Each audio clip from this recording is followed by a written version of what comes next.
has passed a bill to protect same-sex marriage. Just minutes ago, U.S. Senator of Wisconsin Tammy Baldwin took to the national TV airwaves to talk about the bill she spearheaded.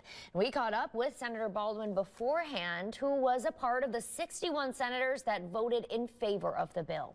NBC 15's Tyler Peters joins us now. And Tyler, what did the senators say, and what comes next for the Respect for Marriage Act?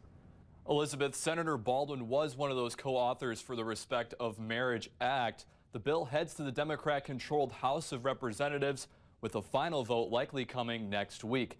The act is meant to protect same-sex marriage if the Supreme Court were to overturn the 2015 decision to legalize it. 12 Republicans joined all members of the Democratic caucus to pass the legislation. Baldwin says getting enough support from the other side was key in avoiding a potential filibuster. I immediately reached out to several of my Republican friends who I knew had been strong supporters, and we formed a small core group, including Susan Collins and Rob Portman and Tom Tillis, and began building on that support. Meanwhile, Republican Senator Ron Johnson was among the 36 who voted against the bill. In the newsroom, Tyler Peters, NBC 15 News.